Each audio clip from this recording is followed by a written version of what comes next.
Sar Nde ma-Moussa is the Eastern Ontario Regional Director of Equity, Diversity, and Inclusivity, or EDI, in child welfare, as well as the EDI expert advisor to the Faculty of Arts at the University of Ottawa, and an award-winning consultant on human rights and human trafficking.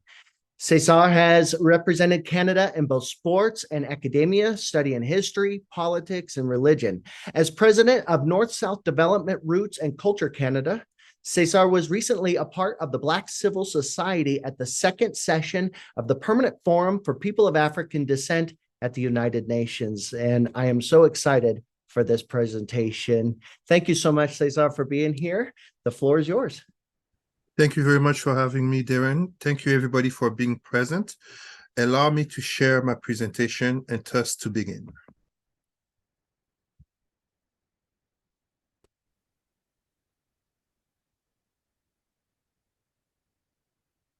So welcome to this presentation in terms of Black religious trauma, a Pan-Africanist lens into Abrahamism and Brahmism, and the existential identity spiritual healing. Allow me to begin. Thank you. Darren presented me for the sake of time. As you can see from the different images and photos, basically that's who I am. I'm born in Cameroon. I grew up in France, coming here to Canada for high school. And this country of Canada, which we hear about regarding the climate, very cold country in the 90s. I really didn't like it, but I had the honor to get to represent it in my early 20s in kickboxing and karate, as well as in my late 20s in academia for the European Parliament oratory competition, where I was the only Black person selected out of 120, and I was defending a thesis on the inequality of international relations based on race. I was very honored from the 119 others, the majority of them who voted me best. My last publication is in the myth of child welfare, where I address the welfare, well-being of Black children worldwide. And as mentioned, I was honored this year with being awarded the Martin Luther King Jr. Canada Lifetime Achievement Award, and for 2022, the Human Rights Award by the United States Institute of Diplomacy and Human Rights. I'm in the media here in Canada and beyond, addressing issues of equity, diversity, inclusivity, notably racism, just as I train public servants and other professionals in different sectors, and as well as sit on multiple boards, etc., etc. Please allow me to continue. So let us talk about religious trauma and anti-Black racism.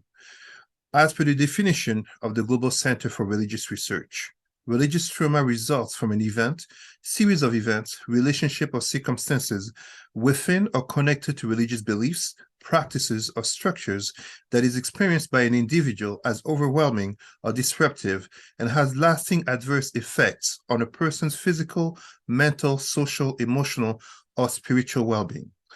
There are multiple definitions of religious trauma online. I like this one because this one does not imply that religious trauma is something either of the past, nor does it imply that it's something that can only occur while the person is within the practice of religion, such as in a church or mosque, more specifically speaking about Black people, but that truthfully, even years later on, it can have an impact.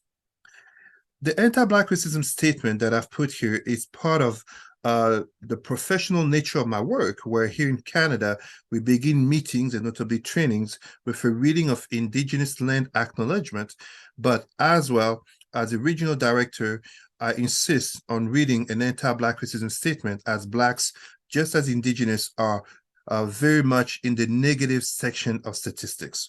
So as you read child welfare, understand it also applies to religion. Child welfare, like other Canadian and Western institutions, despite being born for the concern of children and youth facing mistreatment and socioeconomic hardships, has been plagued since its start with the mindset and practices of white supremacy, colonialism, and anti-Black racism. This is very well observed with the disproportionalities and disparities impacting Black youth, children and families dealing with child welfare, just as the very collective and too often traumatic experiences in society. Addressing equity, diversity, and inclusivity is part of a growing consciousness shift denouncing racism.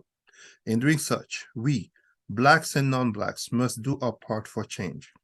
Hashtag Black Lives Matter, the global movement addressing anti-Black racism following the recorded murder of George Floyd, but as well of Afro-Canadians as Regis Korchinski-Paquet and Abdirahman Abdi, and so many others, notably in the United States, is a reminder that we must learn and reflect, speak and stand up, and act.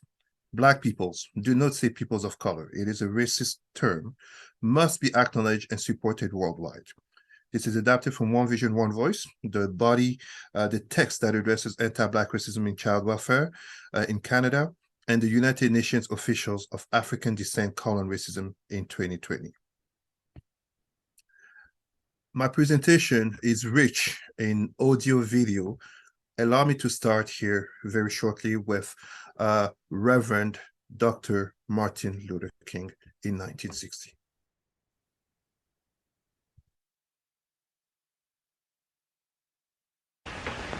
I think it is one of the tragedies of our nation, one of the shameful tragedies, that 11 o'clock on Sunday morning is one of the most segregated hours, if not the most segregated hours in Christian America.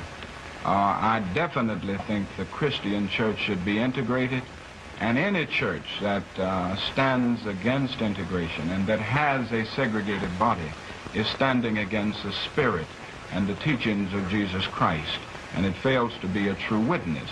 But this is something that the church will have to do itself. I don't think church integration will come through legal processes. I might say that my church is not a segregating church. It's segregated, but not segregating. It would welcome white members.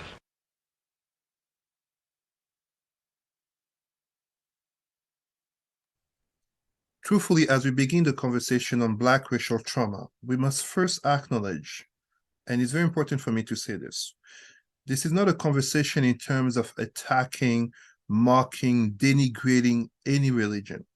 It is a daring to have a truthful conversation on the impact of organized religion upon Black people's minds, soul, bodies, but also communities as families. It is an uncomfortable conversation for many, but a necessary conversation, especially in this age of access to knowledge through the internet, notably, but also whether it be through, hashtag Black Lives Matter and a new wave of activism, or as the data speak, the booming birth rate in Africa. It is a matter of consciousness, some called woke culture, but it is a matter of importance to address religion and racism. And as such, I continue here. Sorry, just a quick moment. So it's important to talk about religion and racism. And in doing such, we must recognize that white supremacy globally, and especially upon Blacks, is absolutely of utmost importance to address. We cannot have an honest conversation despite some and too many people attempts to isolate religion as a contributor to the spread of white supremacy. These are ideological constructions by power, but the realities are felt very much today. Yes, the shackles have fallen off the bodies, but the shackles are very much in the minds.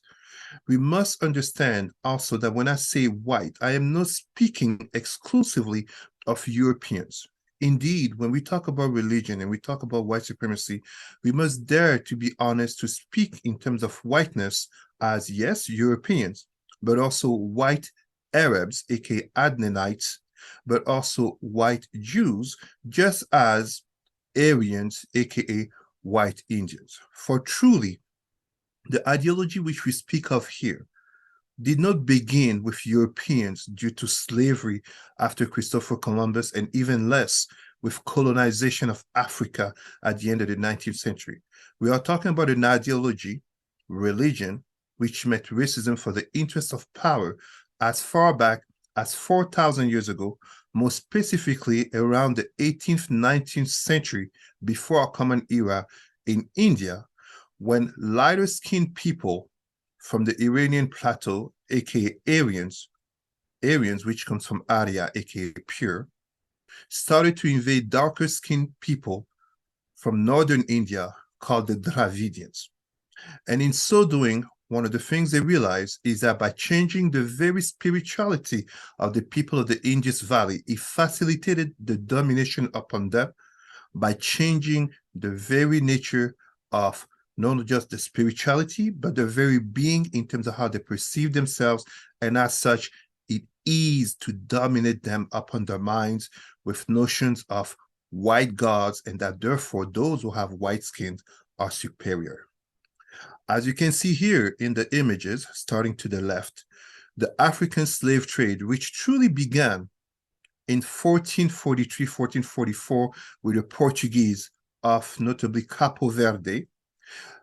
This slave trade of Africans by Europeans was actually preceded for centuries since the 7th century, specifically the year 639, with the Bakht Treaty by Arab Muslim armies invading northern Africa through Egypt and also going to the south through Sudan. It is then that the slave trade of Africans began, where the lowest estimates speak of 15 million Africans deported to the Americas. The truest estimates in regards to the Arab Muslim slave trade, which is still taboo, and I will speak more on this in a few slides, speak of over 100 million Africans deported since the 7th century. Understand, slavery of Africans is not over. It is still occurring, as you have seen so well in 2017 with images of Africans being sold as slaves in Libya. And as such, the installation of white supremacy that first began notably through the first age of empire, aka following Christopher Columbus and the conquest of the Americas, followed by the conquest of India by the British, but also the French in the mid-18th century. And that culminated with the colonization of Africa, aka the second age of empire, by German Chancellor Otto von Bismarck in order to avoid, or we should say to delay, a European war. What you see in the middle image is from a magazine, Puck magazine from New York, a gentleman, aka white of the upper classes magazine, which depicts Uncle Sam. Uncle Sam, you may recognize the image of Abraham Lincoln, President Abraham Lincoln, in the figure of God, aka God being white, showing the delicacy, the beauty, the finesse of the elegance of the white woman, but also the intelligence, technology, and strength of the white men upon darker skinned people of the world. This is in the context of the colonization of the Philippines, but also the incoming colonization of Africa, which you see today, and consequences are still ongoing, whether it be with my very name, which is not an African name, Cesar, just as you don't meet a white person with the name of an African king, but as well with the very distribution of national languages, but also the spread of religion, Christianity, but as well Islam in Africa.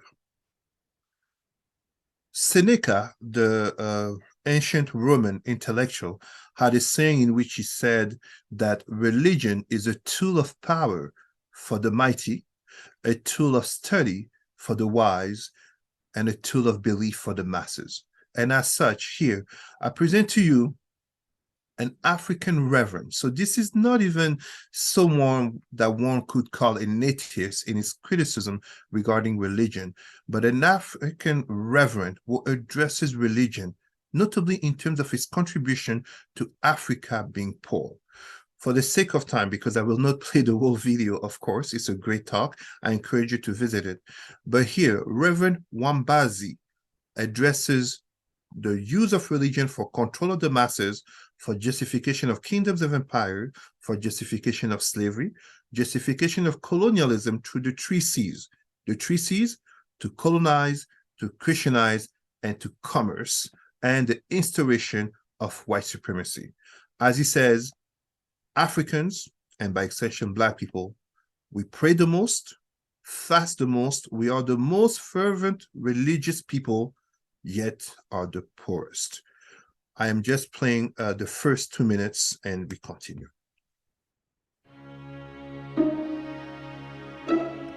Karl Marx, who said that religion is the opium of the poor.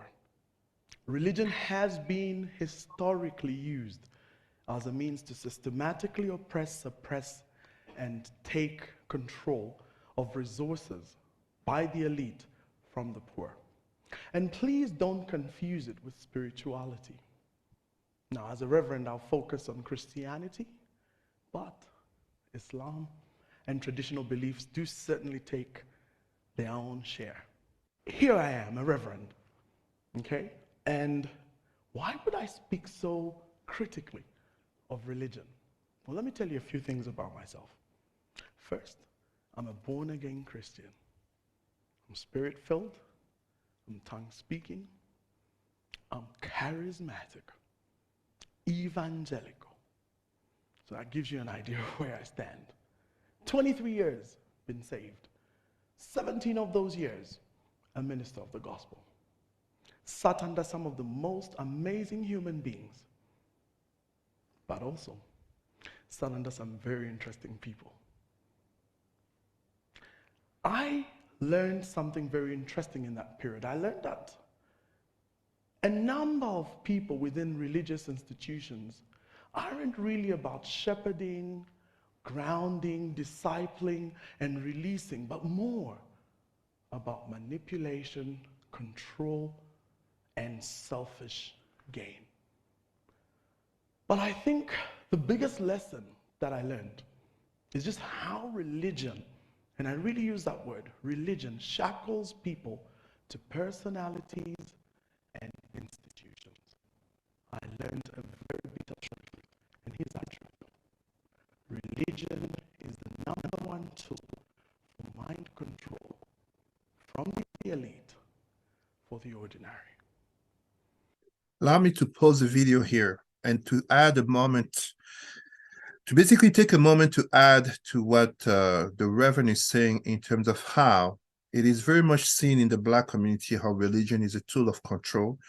And when he says the elites, it is not just in terms of thinking the white elites, such as notably white politicians will show up in Black churches when it comes to election times, or the fact that more often than not, Black churches as mosques in the Western world basically use the monies, the donations from the parishioners to enrich white banks instead of developing the Black communities themselves. It is important to understand here that due to slavery and colonization, we have Black communities worldwide, starting in Africa and the Caribbean, but truly worldwide, where the very oppressive nature of mind control, whether it be through misogyny or through homophobia, are very present in the Black community. And to make it worse, it becomes alienating as truthfully these ideology, such as we speak in terms of religion, mainly Christianity and Islam regarding Black people, are foreign to African spirituality, are foreign to the identity of those who believe, because more often than not, they eventually become subjugated also to systemic racism by the same believers of their faith, but will happen to be white or non-Black. Allow me to continue. Hey, Cesar? Yes? Could I request that you In the play pre- Yeah, I'm sorry about that. Could you play the last 10 seconds of that video clip? Yes.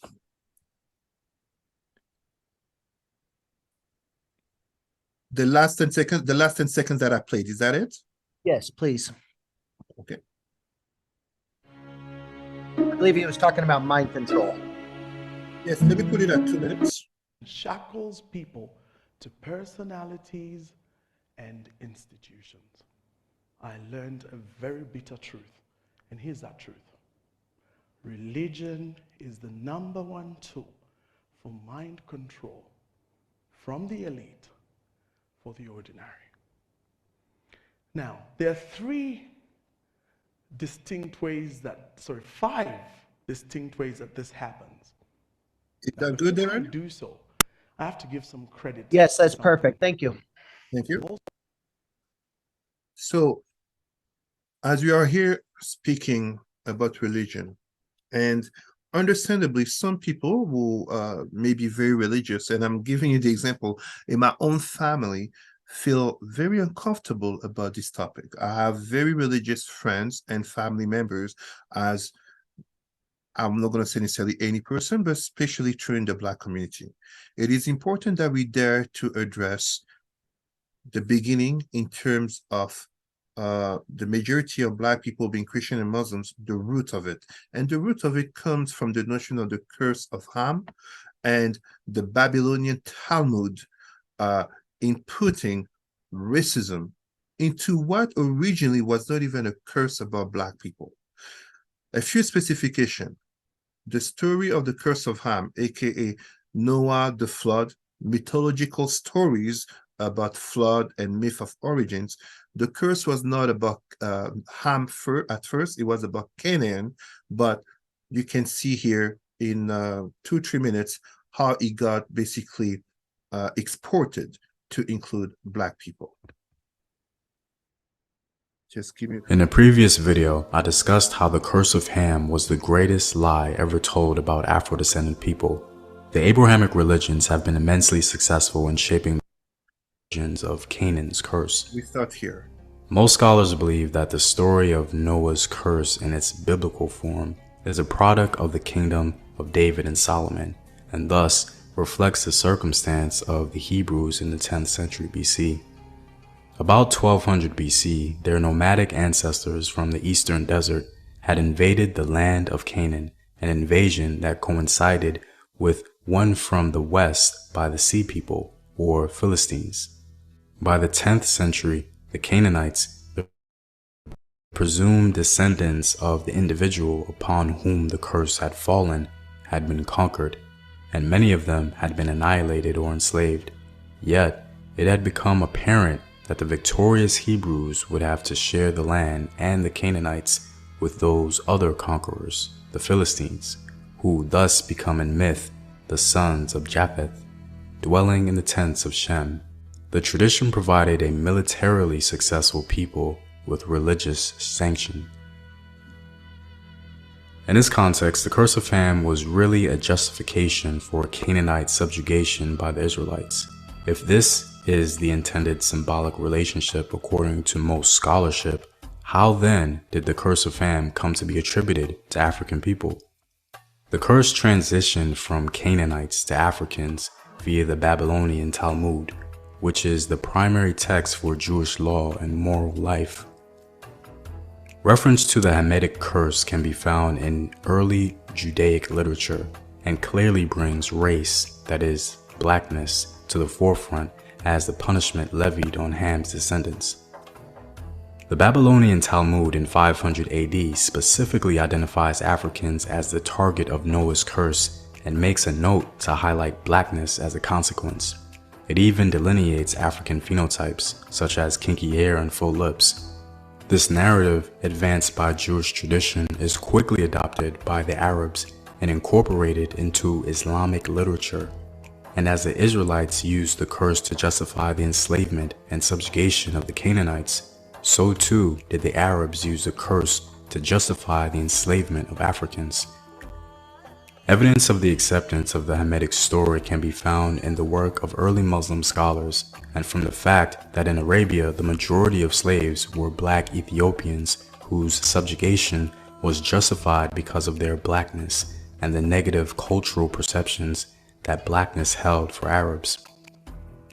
A source of traditional views that attributed skin color to the Hamitic curse may have derived from a body of hadith known as the Israeliyat, reports taken from Jewish sources in the Arabian Peninsula during the early period of Islam, thus explaining the incorporation of the account of the sons of Ham into Arab Islamic history. So the consensus founded on mainstream interpretation seems to posit that the curse of Ham originated as a justification for Canaanite subjugation. Then, for whatever reason, Jewish literature repurposed the original text to apply to African people. Allow me to stop here. And in stopping here, I want to notably bring to your knowledge the fact of the truth of this in regards to how even in pre-Islamic Arabia, there was anti-Black racism. Any of you who have read or interested in early Arabic poetry can recall the tale of Antar and Abla, basically kind of a Romeo and Juliet in Arabia before Muhammad and Islam. Antar and Abla, where we can truly see the continuation of the curse of Ham brought into Arabic lands. And in continuing, it's important that we dare to talk about the fact of Jewish identity, not restricted in terms of the curse of Ham, but to understand that there is the involvement of notably Israel with the United States in saving the Ethiopian Jews in the 1980s. The Ethiopian Jews, wrongfully called Falasha, which is a pejorative term to mean the landless. The proper term is Beta Israel, meaning the house of Israel. So the nation of Israel, the Zionist nation of Israel, Eretz Israel, modern Israel, conducted operations to save thousands of Jews in the 1980s and beyond from not only famine, but also from conflict, warring factions. And as such, we can celebrate that indeed they were able to bring Jews, notably by cargo, airlift, in the Three Brothers operations, notably Moses, Joshua, Solomon. The integration was not easy. Such integration was not easy, notably in terms of some religious differences, even though there was support from let's call white Jewish elites, notably religious elites, but it was not an easy acceptance for truthfully the notion of Jewishness had for so long been associated to whiteness or if not light skin. What made it even more difficult is that despite, and this can sound quite controversial, a prime minister such as Bibi, Benjamin Netanyahu, is overwhelmingly seen as showing support to the Beta Israel in contrast to the efforts regarding the peace efforts with the Palestinians. Blacks in Israel, Black Jews face discrimination. They face systemic racism. And as such, we saw the movement of Black Lives Matter, hashtag Black Lives Matter, be very present, notably with the killing of a Black Jew by the name of Solomon Teka. This trauma, not only in terms of being brought to Israel in the Aliyah as a promised land, but then being rejected by the very people, the people who are Jew, just as they are, was made worse, not just by systemic racism, but by two incidents of medical nature. The trauma that many Beta Israel suffered in 1996, when it was revealed that in many medical centers, the blood donations of Black Jews was rejected due to the stereotype and fear of Africans with HIV. But maybe even worse was the scandal that came with the product called the Depo-Provera as a contraceptive injection that was revealed in 2013 that hundreds, even thousands of Black Ethiopian Jewish women had been had been sterilized without their knowledge. We also have to be careful in this story, as it's still in the conversation in terms of whether or not the government of Eretz Israel recognize its responsibility in terms of the healthcare of these Black Jews. The trauma that these Black Jewish people live in the land of Israel is made worse when notably it is talked about the fact that they are treated as Palestinians, aka foreigners in their own land.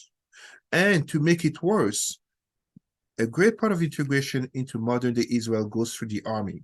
And many Black Jews, not only are they already Jewish, but being in the army, in basically entering operations regarding Palestinians, find themselves confronted with Black Palestinians who are also victims of racism by Palestinian Muslims, white Palestinians. But then you have a confrontation between Black Jews and Black Palestinians, notably in Jerusalem. Allow me to continue.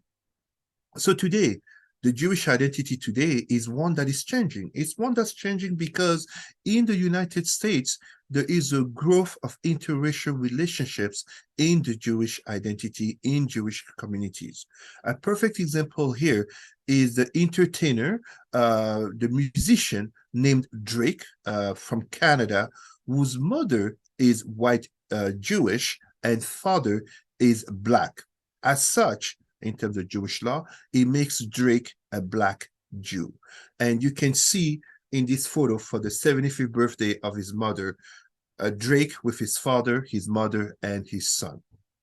But it's also important to address the changing identity of Jewishness, as notably with the Lemba tribe in Southern Africa, notably Zimbabwe, where DNA tests, notably conducted by the Israeli government, have proven without a doubt that indeed it's not exactly that they are Jewish, but they are Hebrews. Basically, their ancestors had left Palestine, Israel, prior to the Babylonian exile. And as such, this is, as far as I can tell, the only DNA-proven Black community of Hebrew ancestry.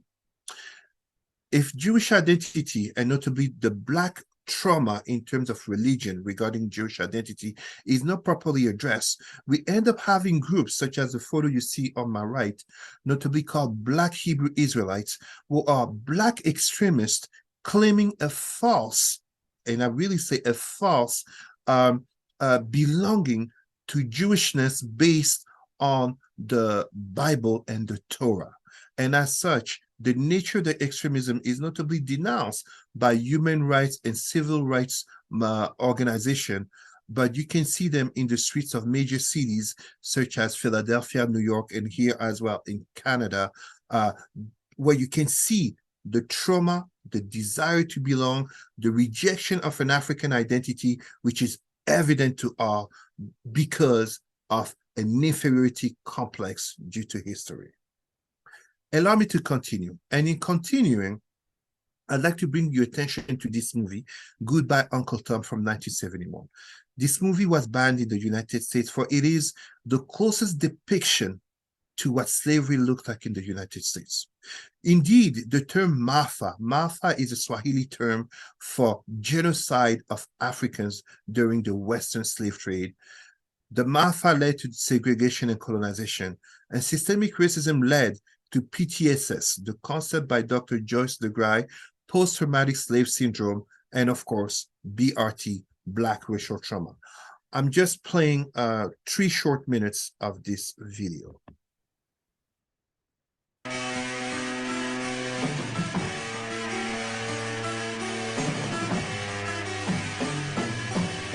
It starts here. Without mentioning this, that in time of war, I am so.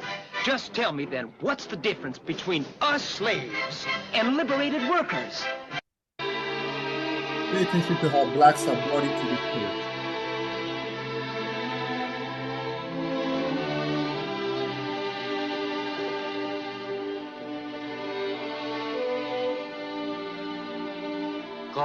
Pay attention to the physical location of Blacks compared to whites in the country.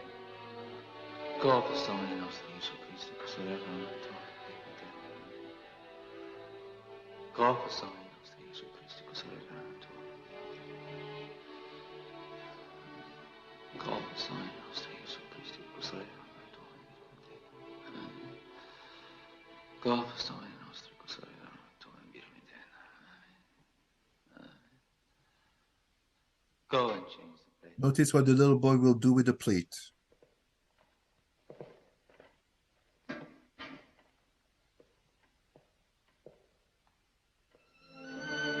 Corpus Domini nostri Gesù Christi, custodia l'anima tuum in vitam aeternam.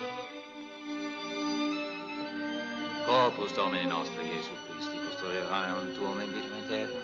Amen.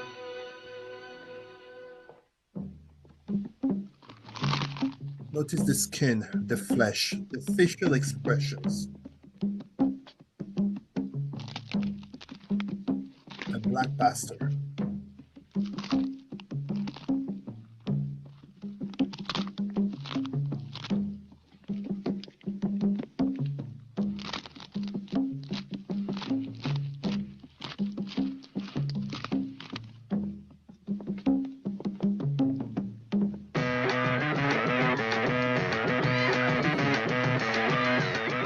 Listen to this, I'm quoting Hewitt. When work is finished, the slaves are allowed to congregate and perform religious rites which are merely a primitive African version of Christianity. Experience shows that the more religious a slave is, the more humble, resigned, and docile he is. However, the law prescribes that these devotions shall be monitored by a white man. And there he is.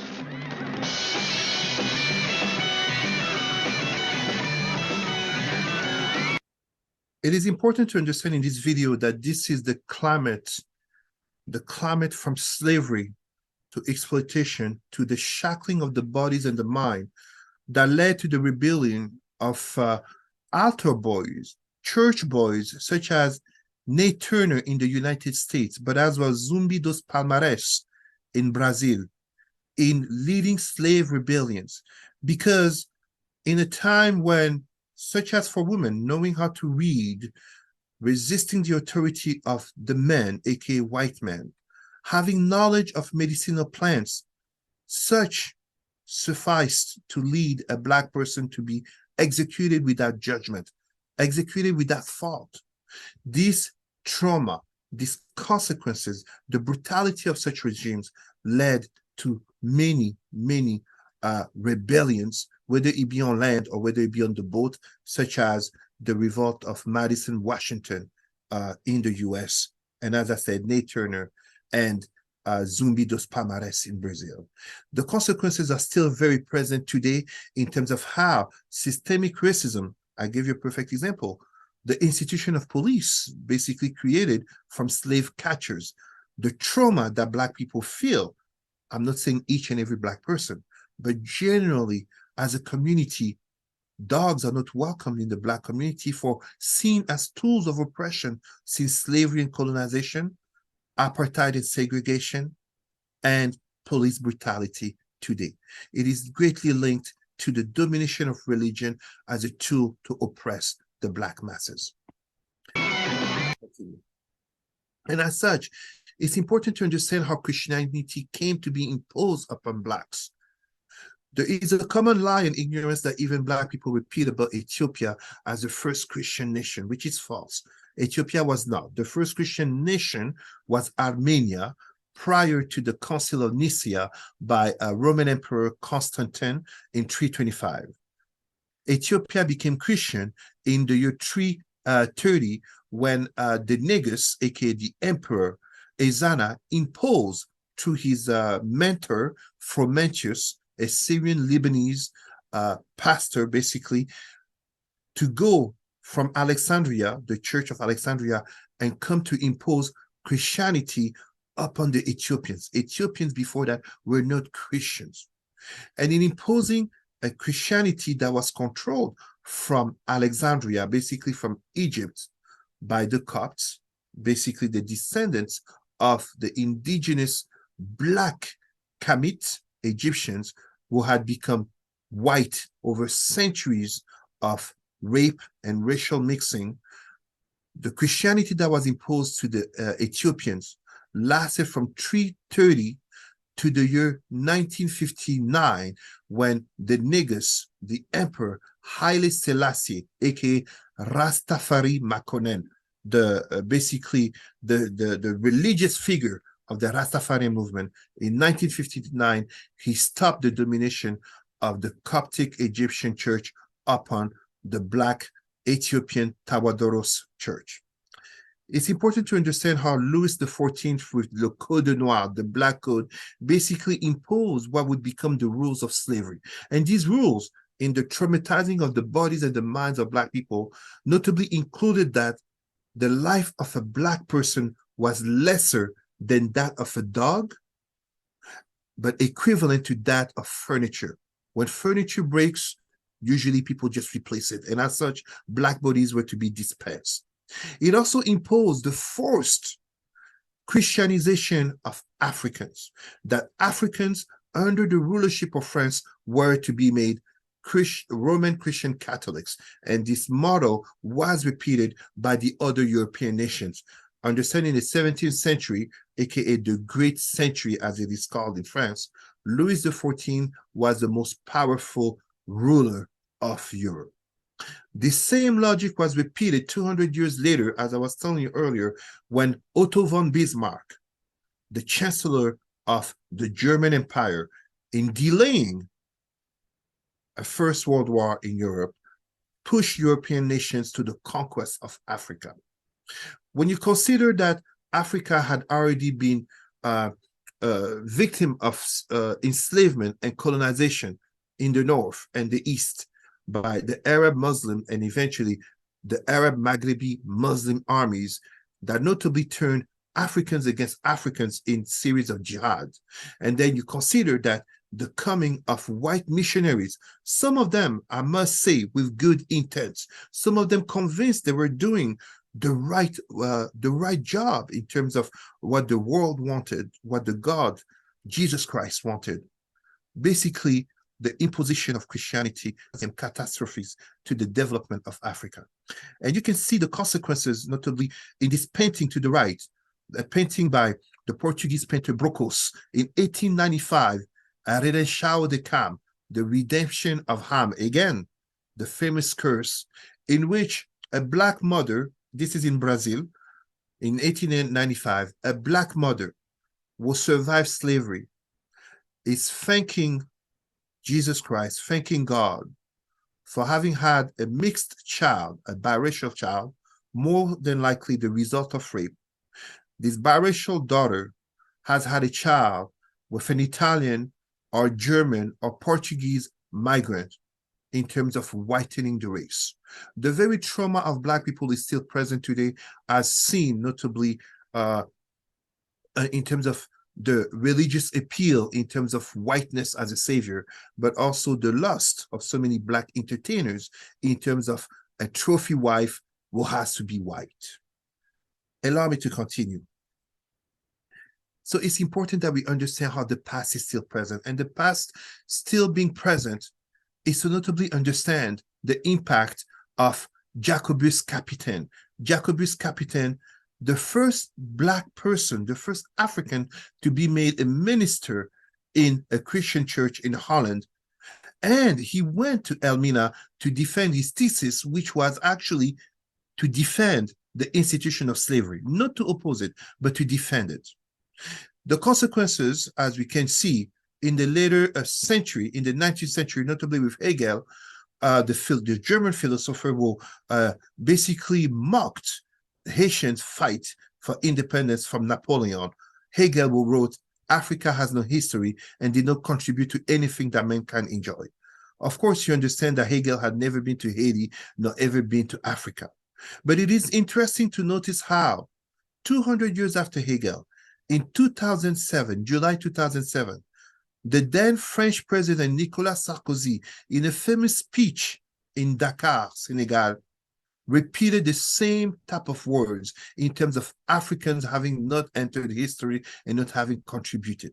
We cannot claim these are accidental, notably when the awakening of African spirit, the resistance to colonization, is notably illustrated with two books here, notably by Chinua Achebe, Things Fall Apart, in which he described Okonkwo, a villager who sees the changes in his village since the arrival of missionaries, and notably the loss of spirituality and imposition of Christianity, leading not just to the spiritual death, but even the physical death and the enslavement by forced labor of his village people. Frantz Fanon, Les Damnés de la Terre, The Wretched of the Earth. Frantz Fanon, the psychiatrist, will address the consequences of a colonized mind, notably the domination of religion, Christianity, upon the minds of Blacks in keeping them as subject and making them wish and desire anything and everything that comes from whites. This is still present, as we notably see in Africa. People will notably come together for an African to go risk their life to cross the Mediterranean instead of helping to build locally. It is still very present in terms of how even a white tourist who might be about 6 feet tall, having brown hair, all you need is to put a white toga and sandals on him, and many Africans will flock convinced it is Jesus' return. As we are speaking of Haiti, it's important that we take a moment, as Pat Robertson passed, but we must not forget what Pat Robertson talked about, as we talked of the trauma that he inflicted to many Haitians, a trauma which, unfortunately, many Haitians still believe today in light of so many tragedies that occur to the country, natural tragedies just as political. Allow me to play this short clip. Pat, this is a calamity of cataclysmic proportions. I'm sure it's the worst thing that's happened. Might be a massive rebuilding of that Optimistic attitude. Christy, something happened a long time ago in Haiti, and people might not want to talk about it. They were under the heel of the French, Napoleon III and whatever. And they got together and swore a pact to the devil. They said, we will serve you if you'll get us free from the French. It's a true story. And so the devil said, okay, it's a deal. And they kicked the French out. The Haitians revolted and got themselves free. But ever since, they have been cursed by one thing after the other, desperately poor. That island of Hispaniola is one island. It's cut down the middle. On the one side is Haiti, on the other side is the Dominican Republic. Yeah. Dominican Republic is prosperous, healthy, full of resorts, etc. Haiti is in desperate poverty. Same island. Sure. They need to have, and we need to pray for them, a great turning to God. And out of this tragedy, I'm optimistic something good may come. You can see here the manipulation in terms of a religious leader. You can see the complicity, and I dare to say, the likely very ignorant complicity of a Black woman, basically a anchor person, in agreeing with him. You can see the involvement, him basically talking about praying and calling to God to help the Haitians. And yet everything that he said is false. Everything he said is false, because truly what he refers to as the devil is Africans kidnapped and enslaved in Haiti, calling and finding strength in voodoo, in African spirituality, to free themselves. Pat Robertson did not know what he was talking about, notably as the freedom of Haitians, the fight against enslavement in Haiti. There were also whites who fought with the Haitians. There was a Polish regiment. White people who fought with the Haitians because they realized that back home in Poland, their own people were fighting against the Russian and the Austrian for their own freedom. So there was an alliance of the oppressed against the oppressors. It is very dangerous words. There was a strong reaction in the Haitian community, and yet, unfortunately, this type of stories, this type of narratives, notably because they're negative and they concern Black people, continue with the trauma that it has on the younger and notably more vulnerable people. Allow me to continue. Darren, I just want to make sure, as I started at 10, do I have 10 plus past the hour to continue? Yeah, absolutely. You got plenty of time. Thank you so much. Thank you.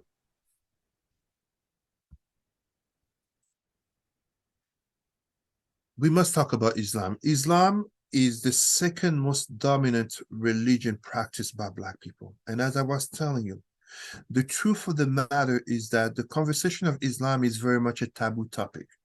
How taboo of a topic? Last week, I was honored to be at the United Nations representing the Black civil society, one selected among hundreds of Black activists, community leaders, etc., professionals. And yet, where it was easy to call out Christianity, to call out the Pope Francis for reparations and apology, no one would dare to address the Arab Muslim slave trade of blacks. I did. It was part of my 22 recommendations to the United Nations that, yes, it's good to address white Christianity, white European Christianity, but we must address also white Arab Islam. And as such, Muhammad's sermon, his last sermon saying there's no racism in Islam, but one is judged by the values of the practice in the faith, and also the nomination of Bilal as the first muezzin, basically the caller to prayer. Those are convenient scapegoats to not address racism. Bilal is basically the tree that hides a forest of millions of blacks enslaved and killed. And when I say enslaved and killed, where the lowest numbers, as you can read here, talk of 28 million Africans, you must understand that contrary to the Western slave trade, where it was about 10 to 15% of Africans, a huge number, but 10 to 15% who would die during the voyage through the sea to get to the Americas. In the case of the Muslim slave trade, notably due to proximity, it was 80 to 90% of Africans who were dying. So when we say 28 million, this is the lowest number according to the data, the logs, the records of the time. We can estimate that up to and even more than 140 million Africans have been victimized by the Islamic slave trade. This is so true today as ongoing is slavery, notably in Mauritania. 1981, official abolition, but it is still going with the case of the Haratin. Haratin, the black Moors who are still enslaved. The government speaks of 43,000. The activists speak of over 500,000. You can still see the nature of trauma and racism when even the Kingdom of Saudi Arabia in 2009 wanting to appoint a new imam in Mecca, a black man, Sheikh Adil Kalbani, was met with fierce resistance in terms of the white Saudis, white Arabs, refusing, not being able to see themselves following a black imam. And even when we speak in terms of blacks converting to Islam in America, notably in American jails, there is something that is not often said. Yes, many black people convert to Islam, and yet they are still treated as second-class citizens because they're black. And as they come to learn about the implication of Arab Muslims in the slave trade, many of them, it is estimated 75 to 80% in the first 3 to 5 years, leave Islam. These are things, these are data that are not mentioned, but that are important to understand. I have a short video for us to watch, a short video where basically a very important book on the history of Islam and Muhammad by the African scholar John Alembila Azuma addresses directly the taboo. When I say taboo, last week at the United Nations and still very present in Africa and notably among African leaders, where it's always easier to point the fingers at the white European Christians than to dare address the very Arab Muslims leaders among them. Allow me to play.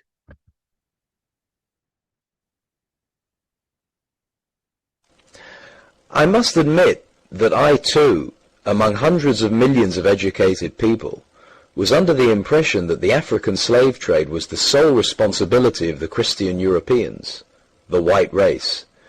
That is, until I started exploring the subject in greater depth, and especially after reading an incredibly enlightening book called The Legacy of Arab Islam in Africa by John Alembila Azuma. My whole perspective and understanding has changed dramatically, and I would like you to tell us more about this subject. The success of Muhammadan Islam in deceiving, misinforming, deforming, and contorting both history and reality over a period of almost 1400 years has been astounding. That is, until now. The greatest tragedy about this particular subject is that most of the descendants of African slavery, the black people in the Americas, around the world, as well as among the African blacks, are totally ignorant of the actual facts. Before we lose the concentration of our listeners, I would like to make the following statement and then prove it. That the worst, most inhumane and most diabolical institution of the black African slave trade was initiated, refined, perpetrated, and implemented by the Mohammedan Arabs and later aided and abetted by the black converts to Mohammedan Islam. I predict that, as usual, the two subcultures, those of denial of facts and of political correctness, will attack us without once disproving a single statement and or conclusion that we make.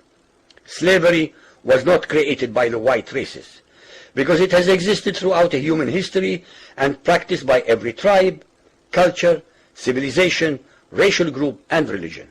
In fact, the very word slavery has its root in the name Slav, based upon the Slavic peoples of Europe who were subjugated by other Europeans. It is not common knowledge that the Arabic word abd is synonymous with the meaning of slave. For example, Abdullah means literally the slave of Allah, and that in the language of the Arabs, all black peoples are called abid, plural, for slaves. While much has been written concerning the transatlantic slave trade, surprisingly little attention has been paid to the Islamic slave trade across the Sahara, the Red Sea, and the Indian Ocean.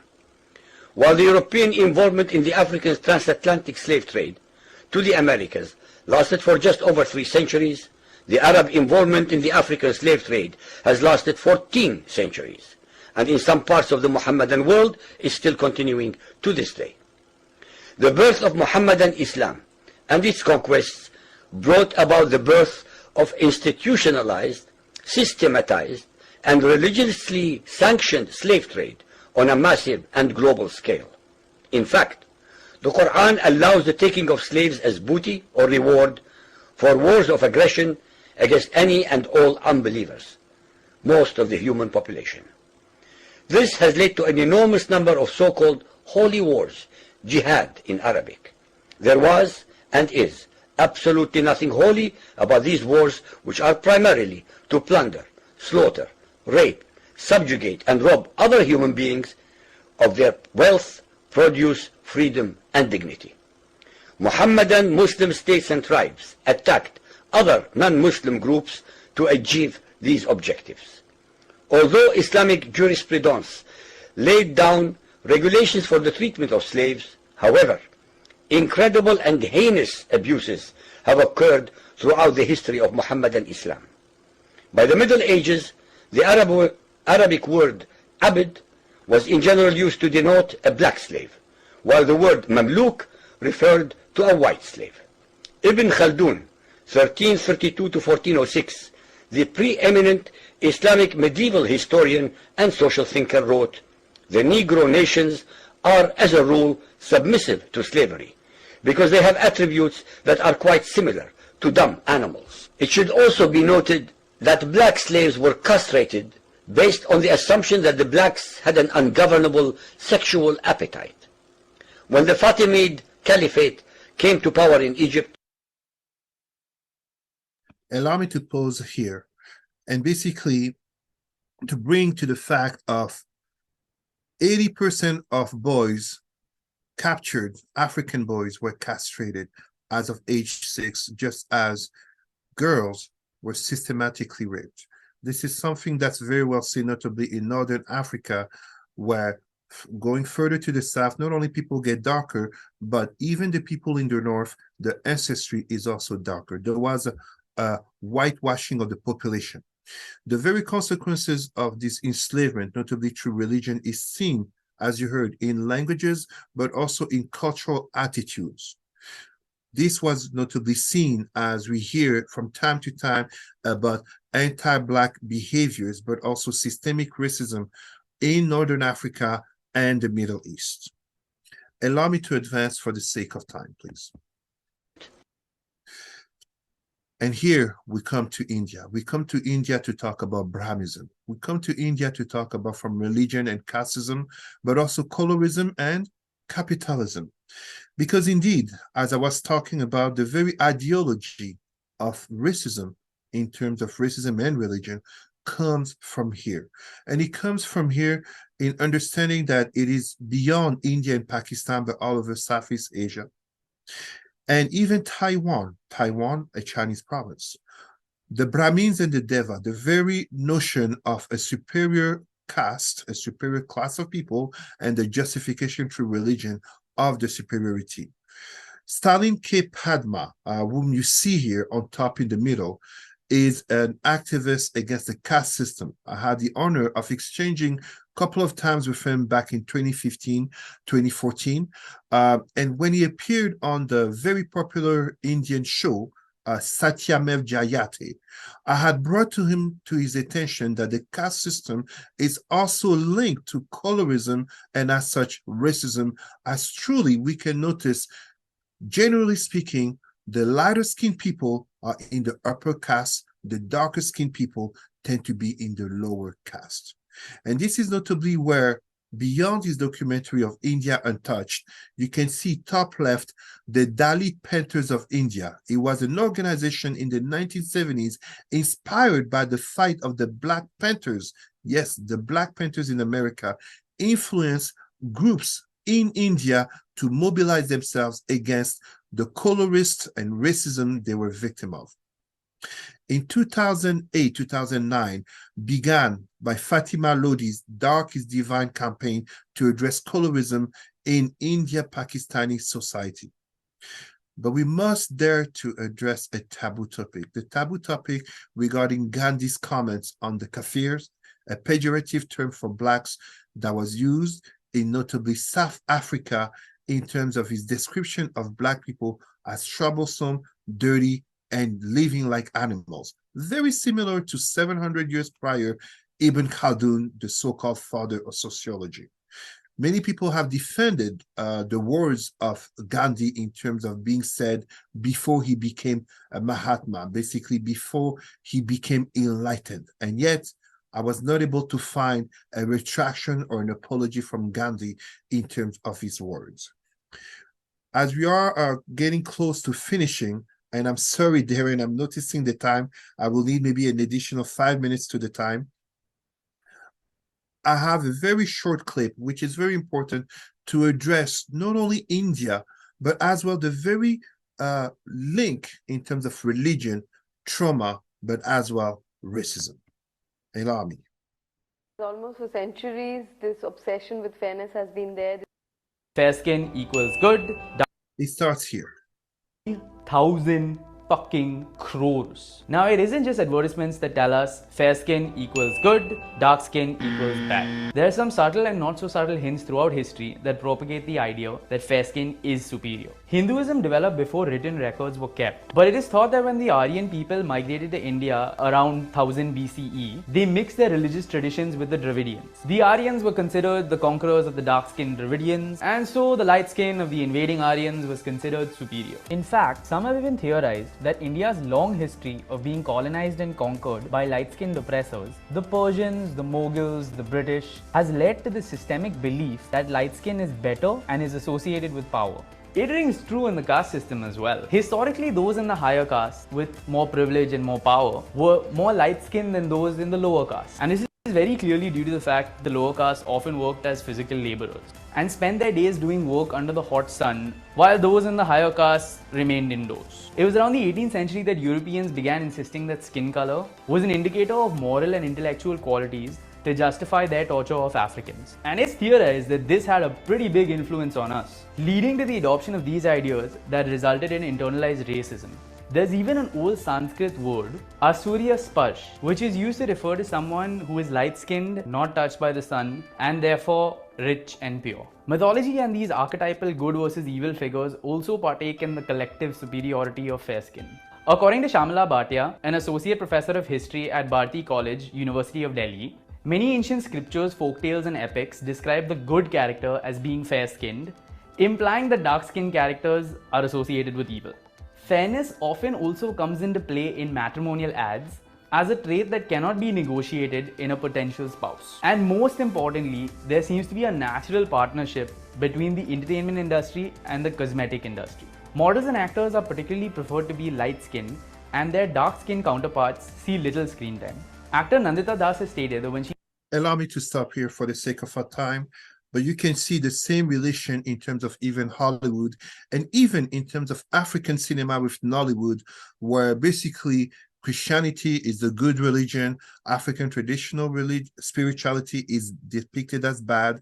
Black people will have basically weaves and wigs, such as white woman hair, are seen as the woman worth to marry. Meanwhile, Black women will have natural hair, are casted as the bad woman. Such examples that are present very much in culture and also in marketing. And so we come to Pan-Africanism. Pan-Africanism as a way of solution, as a way to basically heal. It's important that we understand that, yes, there is an evolution of people. So absolutely, Reverend Dr. Martin Luther King was inspired by Gandhi and notably by his advisor, Bayard Rustin, a gay man. And remember what I said, homosexuality is greatly decried and rejected in the Black community due to religion. But Martin Luther King knew, just as Malcolm X, of Bayard Rustin homosexuality, and they still accepted him, no problem. And yet, we can definitely know that at the time of Martin Luther King, these words, these quotes by Gandhi were not public knowledge at the time. We must pay homage to Rabbi Heschel and the fact that in the time of the 60s and beyond, Jewish people, white Jewish people, were not treated as white citizens. They were basically treated as well as second-class citizens. But then Jewishness in America at the end of the 60s became accepted into whiteness, just as it became in Europe at the end of the 18th century, starting with the French Revolution. And as such, it caused a split. And we can see today, notably in activist circle, a rift in terms of Black activists supporting the cause of Palestine. Meanwhile, Jews basically being very much associated with white privilege. We must honor also whites, notably white missionaries and religious who stood up for Africa, such as Mrs. Alice Seeley Harris, who stood up, among others, to Leopold's Congo Free State.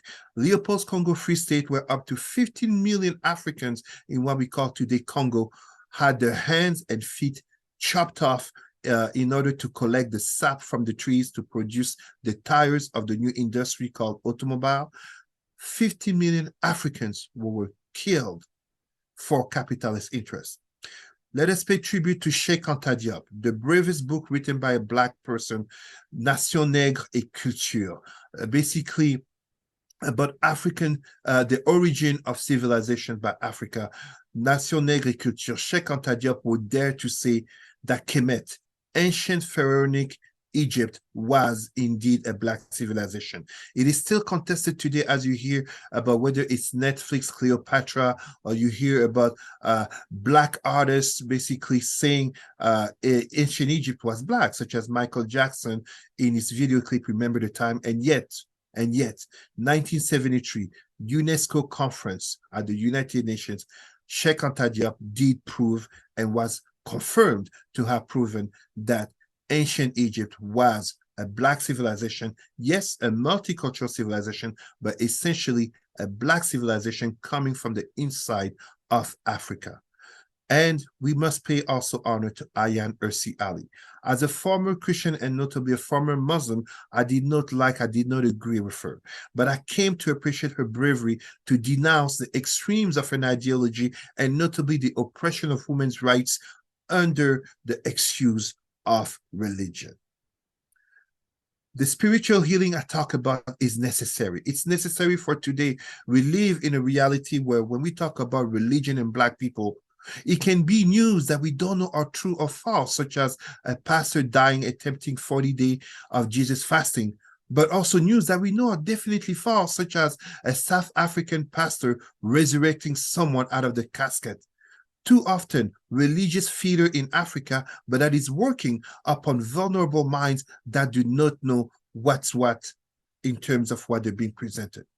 It is also to notice the Basilica of Yamoussoukro in Ivory Coast, in Côte d'Ivoire, where so many are starving and facing financial struggles, and yet You had the former president dictator Félix Houphouët-Boigny build a basilica such as Saint Peter of Rome to impress the Pope John Paul II.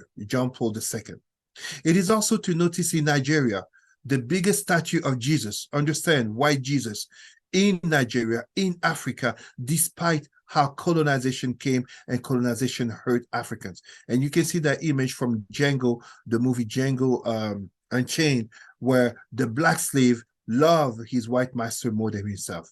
But it gets more tragic as even recently, very recently, you must have heard about the Kenyan cult where hundreds have died in the hope of reaching heaven, including children.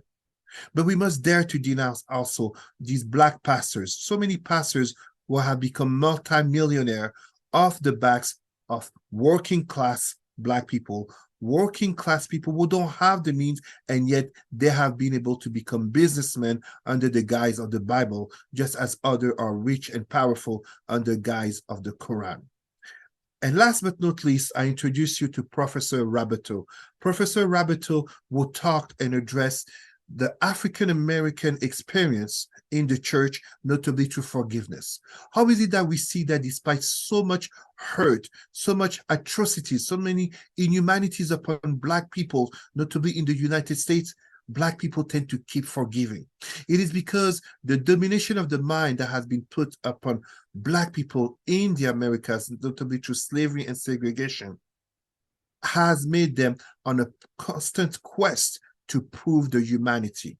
Professor Rabateau unfortunately passed a few years ago, but his work is fundamental, just as Frantz Fanon, in understanding the minds of black people under domination of religion. For the sake of time, allow me to skip to just show 1 minute of this video in terms of the importance of African spirituality in bringing back that knowledge, consciousness, and to heal from the trauma. This is from the Forever, the funeral of Chadwick Boseman, aka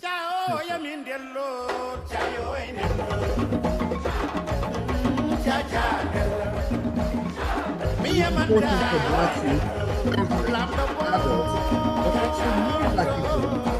African spirituality celebrated, not just in the schools and movies such as Hollywood, productions such as to be able to experience it and to see that in the authentic self, the connection not only with the spirituality but also with the ancestors of their identity.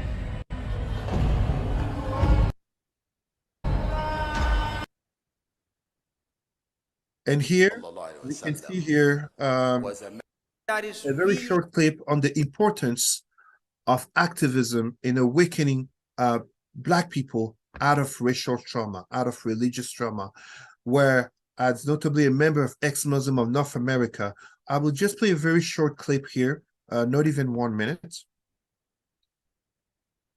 Something that is really threatening the core of our society. Something that is so severe, so serious, that almost every single day I deal with it. Every single day. And that is Muslim youth leaving Islam. What percentage do you think that would be? Is it 2% of our youth? Is it 3? Give me a number. I want to share with you. Give me a number. 10, 5%. No, I want more than 5. 15, more. 20, more. 24% of Muslim youth are leaving Islam. It is very truthful to understand that statistic, as even the Pew Research Center has demonstrated that there are as many Muslims leaving the religion, notably the practice, due to exposure in the Western world, the internet, the growth of that, but also the realization that religion is used as a tool of oppression, and also the fallacies in terms of history, the growth of Islam as a religion really coming in terms of the birth rate, notably in Africa. And as I finish, my friends, and I give you the last video, our last minute, on the importance of addressing religious trauma in the Black community. Everybody knows about Martin Luther King's speech, I Have a Dream, but how many people know about I'm Black, Proud, and Beautiful in 1967? At a time when Martin Luther King had embraced Black power with notably Stokely Carmichael, aka Kwame Ture, at a time when he had gone to Africa with Malcolm X, at a time when he was starting to question if integration was the right path, wondering if he had not brought his people into a burning house. This is a time when the FBI lists Martin Luther King as having become radical. Please listen. Don't let anybody take your manhood. Be proud of our heritage. As somebody said earlier tonight, we don't have anything to be ashamed of. Somebody told a lie one day. They couched it in language. They made everything black, ugly, and evil. Look in your dictionary and see the synonyms of the word black. It's always something degrading and low and sinister. Look at the word white. It's always something pure, high, and clean.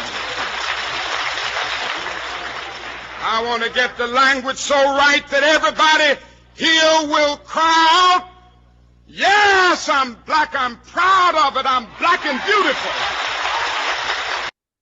It is important that we have this video, that we have this message from Black leaders, but also that we can see the importance of allies such as Alice Seeley Harris in being involved in standing up to the harm of religion, but to the harm of systemic racism, white supremacy in society.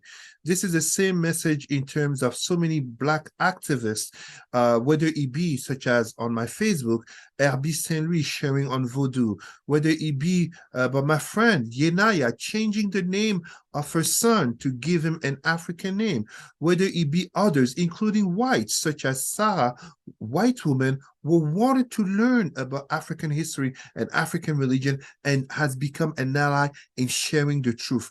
It is important that we have these messages because when we talk about religious trauma, one of my mentees, Janta, I went with him to the police station for him to put a complaint against his former pastor who was harassing him.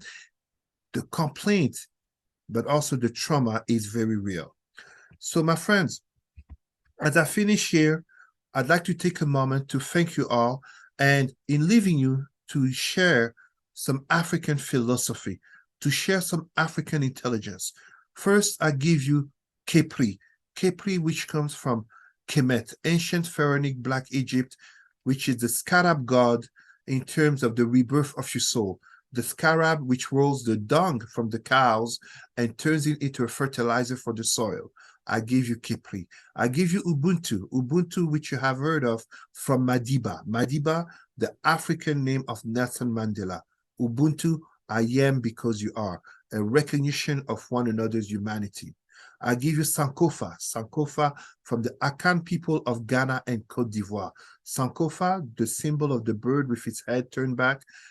Be proud of who you are. Be proud of your roots. Being white does not mean that you are responsible for what Christopher Columbus or Hitler did, but also being Black does not mean that you have to suffer the consequences of slavery and colonization. Last but not least, I give you Asia. Asia, which comes from my ethnicity, the Sawa people of Cameroon. Asia, as I tell my 2-year-old daughter when she cries, Asia, when someone needs a shoulder to lean on, when someone needs someone to listen to, Asia, which means it will be fine. Thank you so much. Thank you for the time. I'm sorry, Darren, I went a little bit over time, but that's how much I had to present. Thank you, everybody. Non, non, non. C'était absolument incroyable. Merci, mon ami. It was absolutely incredible. Thank you so much for this. I think we can squeeze in about 15 minutes of Q&A, and I will allow the audience. I'll just go ahead and open it up to the audience in general. But I would like to I would like you to look into the chat box. Okay. Written something, and I would like to know if this is an accurate statement. Black trauma is religious trauma. It is absolutely correct. It is 100% correct. There is, as you heard from Reverend Walter Nzambi, even studies in statistical studies on religious practice are adamant. None is more religious, none believes more, none practices more religion than Black people.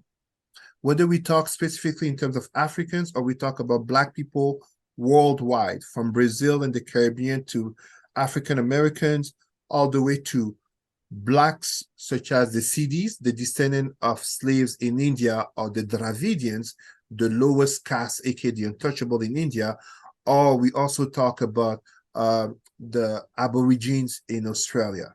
And yet, systemic racism, notably as part of religious trauma, because Black people, it is estimated that 90% of Black people worldwide are in systems of faith where the God, the prophets, the saviors are white. And as such, it contributes to an inferiority complex in the relationship with white people, whether we talk about Europeans or Arabs or Jewish or Aryans, aka white Indians.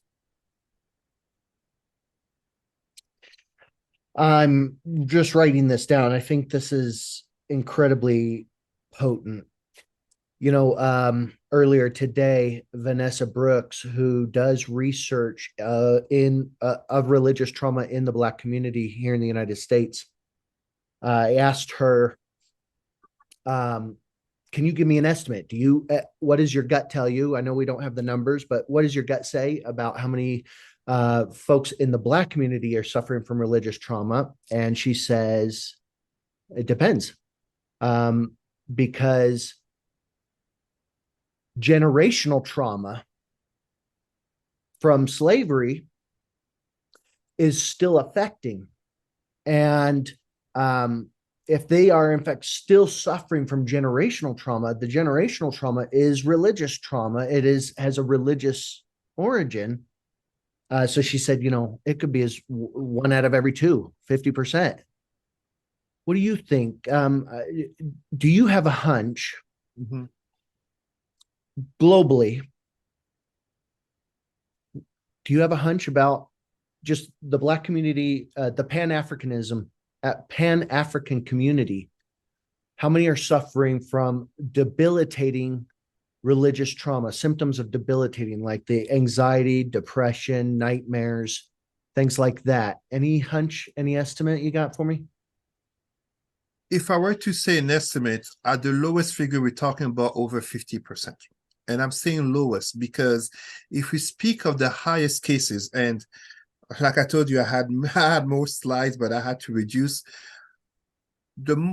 Probably the most concrete example of Black religious trauma is seen in what is called the cargo cults, which David Dawkins had addressed in terms of Blacks from the Pacific Islands, notably Vanuatu, suffer in relation to the British monarchy, namely Elizabeth and Philip, were just passed.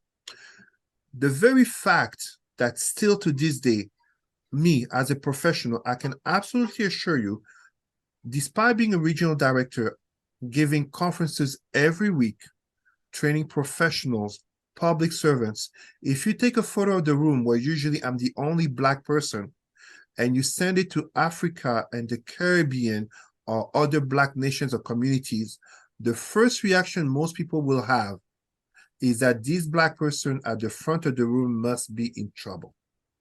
It is not a matter of some type of necessarily self-hate or assuming that there's something wrong with me as a person. These are the latent consequences of oppression, notably through religion. Epigenetics, for example, show that older Jewish people will tend to have a certain reaction around a certain type of dog. Can you guess what dog? German Shepherd. There you go. It's not an accident. It is not something where just because it's a German Shepherd, but because there is a connection, an entire history, and it's the same over centuries of imposed religion, over centuries of a certain image in terms of what God must be like. When we look at, for example, Ebony magazine in 1969 putting on its cover a black Jesus, it was not white people were called to complain. This is 1969 Ebony magazine. It was black people were called to complain, feeling there was a disrespect in showing Jesus as black instead of the usual image of the son of the former Pope. I'm forgetting his name, Borgia, Cesare Borgia. Basically, the image of Cesare Borgia as Jesus. This is what so many black people have indoctrinated in the mind, in the same way as today in Nigeria, the largest statue of Jesus is a white man. In the same sense as right now, when we talk about Christ, Christ the Redeemer in Rio de Janeiro, it's a white man in a country which is majority black. So these type of constructions basically make it in the same way that the Pope, Francis II, last year when he came here to Canada, he came to notably apologize to the indigenous for the doctrine of discovery that basically paved the way for centuries of oppression for the indigenous. And yet, when he went later on to Africa in the Congo, it was as a celebration of the white savior Pope, the representative of God coming to Congo. You have to see the images, two completely different experiences. A man coming on a mission of repentance to the Americas, to the indigenous people, versus a superstar, a rock star, basically the second coming of Jesus coming to the Congo.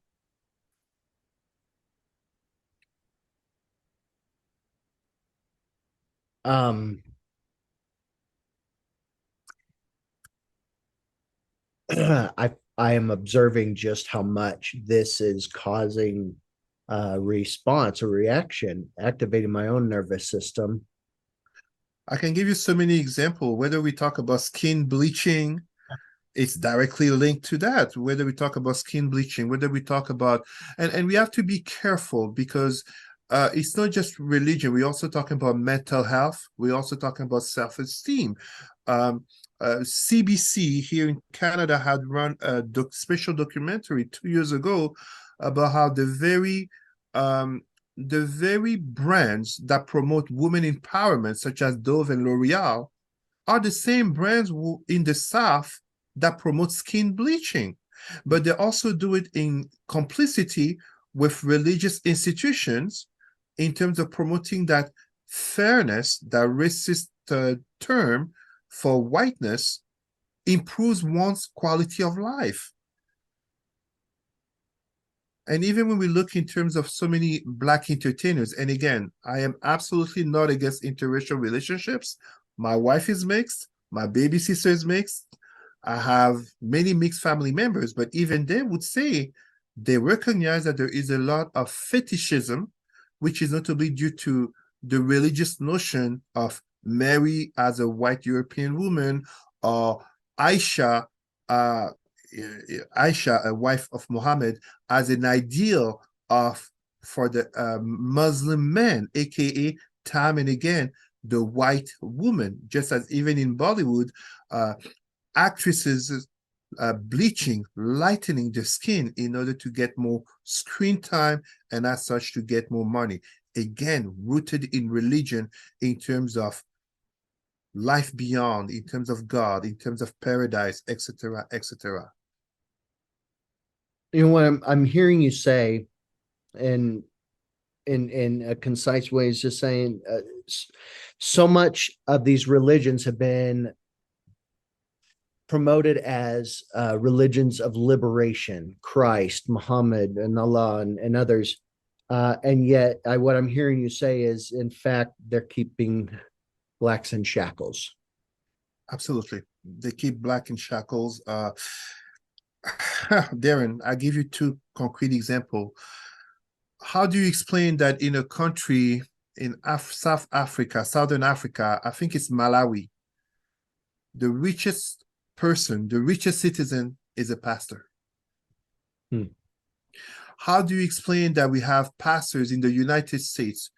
And I dare to say, whether we talk about T.D. Jakes, whether we talk about Creflo Dollar, who are millionaires in a Black community that statistically, socioeconomically speaking, is at the bottom of our statistics. This is not about Jesus. This is not about the Bible. This is about a business under cover of religion. I dare to say, I consider religious leaders, notably in terms of the Black community, I consider them charlatans. Charlatans because they contribute to the mental alienation of Black people in maintaining them subject to white religious ideologies. Don't get me wrong. There is nothing wrong with Christianity per se, nor Islam per se, in terms of the original people it was meant for. It is their religion. There is a problem when that religion is imposed by force upon others. It's as if I have my presentation, I do my presentation, whether one likes it or not, it's my presentation. But if I have to impose my presentation, it becomes oppressive and therefore it becomes traumatic. And if that imposition, as with chattel slavery, passes down generation upon generation with consequences as we know of, my presentation, as liberating and well-meaning I may want it to be, basically becomes a tool of oppression. White Arabs are not oppressed by Islam. White Christians are not oppressed by Islam. Whether you look at Scandinavia or Western European nations, they are rich and powerful. The fact that they have churches built or basically being destroyed is not affecting them in the same way as you, Darren, as a white person. You go right now to Africa, someone gives you a white robe and gives you sandals. You walk on the street, there will be people believing that you might be Jesus in the village. It is a fundamental problem. In the same way as the names of African children, names after Arabic names, after Islam, or Christian names. I'm Black, I'm African, I'm giving this presentation in my first name. Cesar is my third first name. The first one is also the name of a Roman emperor. Show me a white person who has the name of an African king.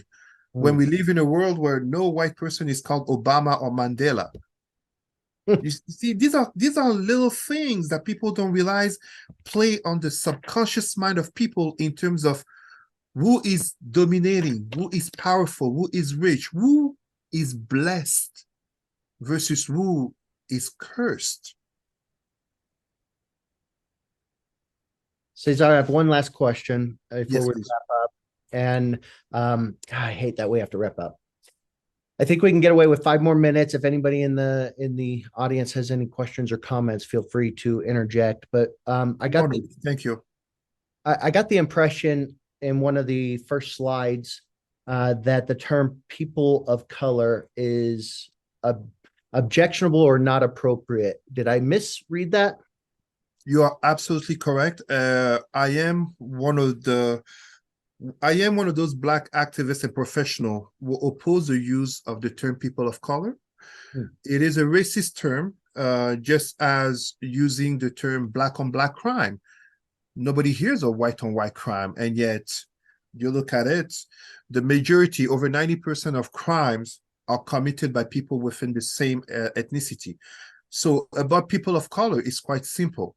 People of color is racist in 2 ways.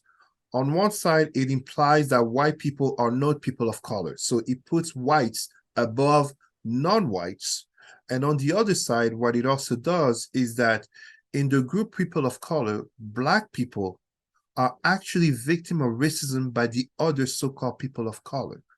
Whether we look at the fact of white Arabs, or whether we look at whether someone wants to put Jewishness into whites or not into whites, Black people are victims of racism on the 4 corners of the world.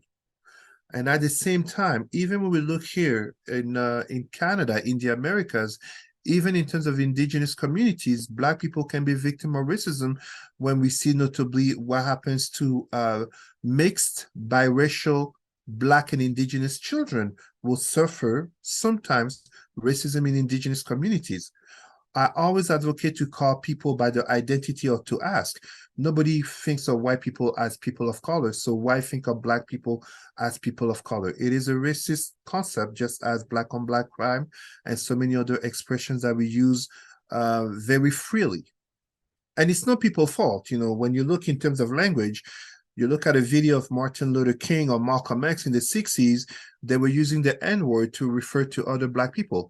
Today, most people wouldn't dare to use such. So I believe we will come to a time when, as we speak of religion, 2,000 years ago, nobody would have thought that Zeus did not exist. Today, most people would not. Will come a time when Allah and Jesus will be put to the section of mythology, and even language will evolve, and people will not say people of color. I love that. Thank you so much for sharing that perspective. Thank you.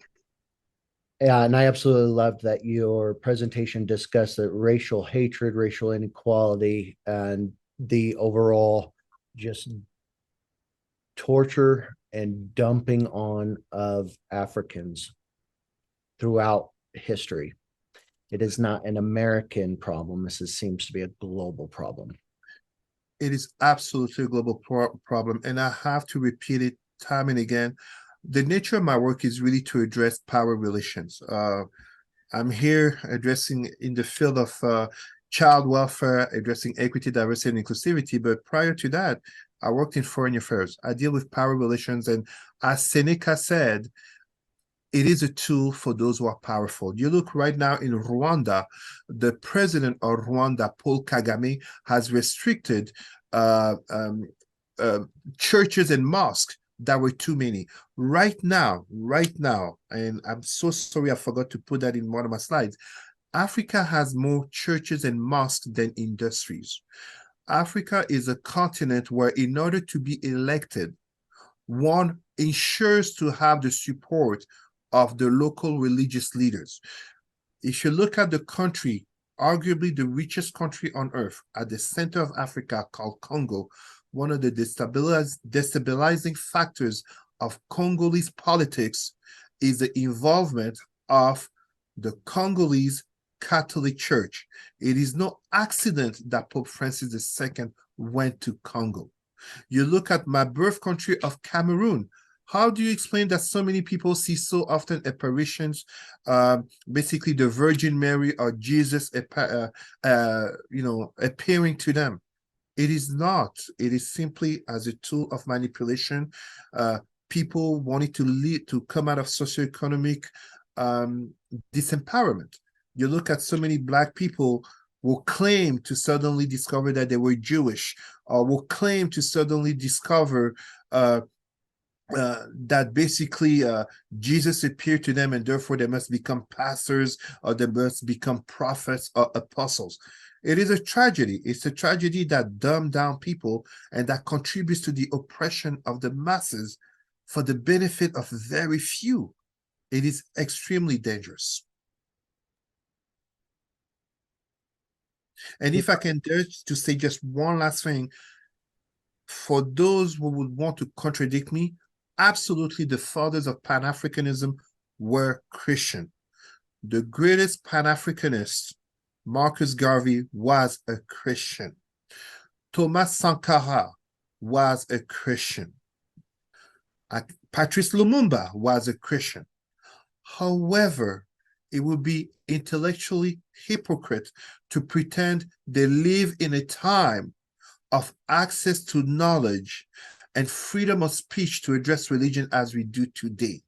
Even myself speaking today, I am absolutely aware that if I lived 60 years ago in the time of Malcolm X and Martin Luther King, this would not be my speech on religion, because more than likely the importance, the focus will be to exit colonization, segregation, etc.